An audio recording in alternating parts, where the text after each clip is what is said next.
Ashama kam jirtu fayya keessanii maatii langaanatu bagana gana degdani ammas deebi'ee dhufee viidiyoo biraa qabadhe ture. Viidiyoon ani qabadhe dhufe viidiyoo baay'ee tokko faayidaa qabudha. Faayidaa guddaa kan qabudha nama hundaaf jechuudha. Garuu daa'imman hin ilaallatu. Warra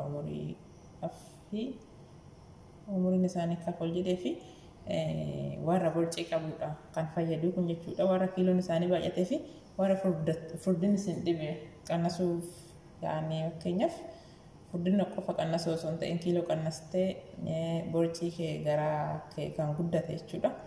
Ofirraa qannasuudhaaf hir'isuuf jechuudha. Kan si fayyadu viidiyoon kun kanan qabadhee dhufedha.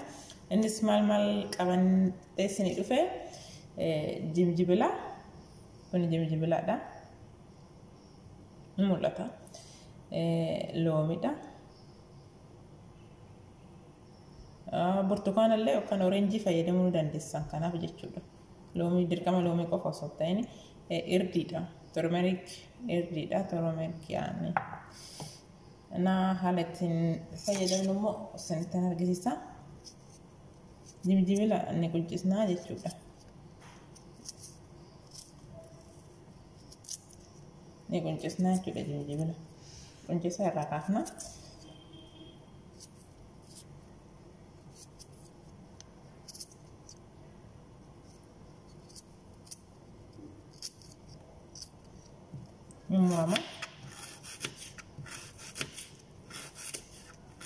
Ni murraa jechuudha. Bilenderii qopheeffannaa bilenderiitti naqannaa jechuudha. Kuni bilenderiidha. Loomillee ni murraa qola isaa irraa kaasnaa jechuudha. Qola isaa haala kana irraa kaafan haala salphaadhaan jechuudha. Qola isaa kana irraa kaafanna. Loomiin waan baay'eedhaaf kan nu fayyadu.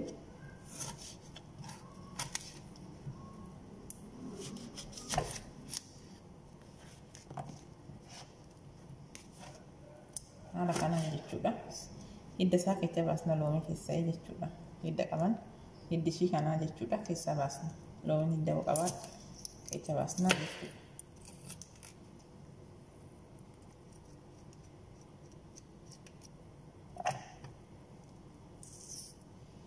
Hidda loomii barbaanne keessa jechuun teestiin isaa shaggaa hin dhufu.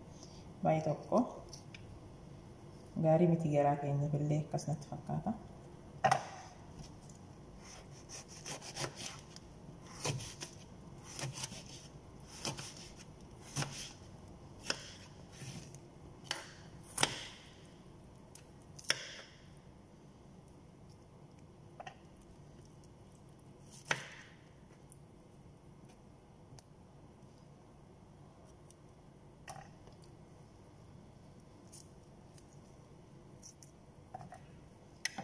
Hidda keessa barbaannaa jechuudha loomii keessaa.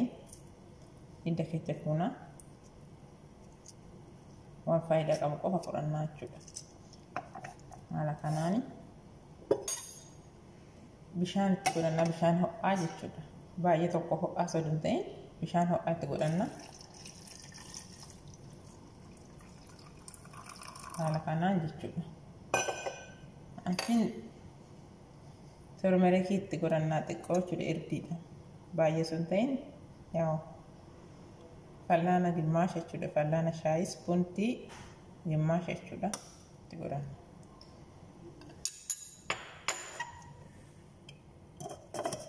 Achiin booda bilenderii goonaa jechuudha.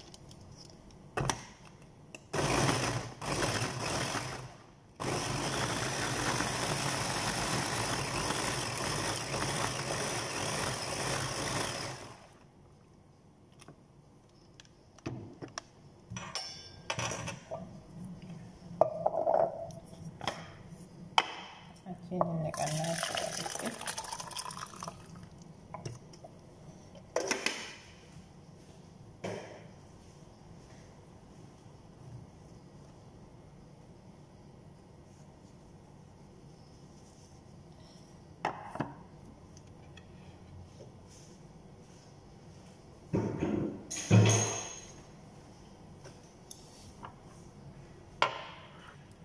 kubbaayatti naqanna.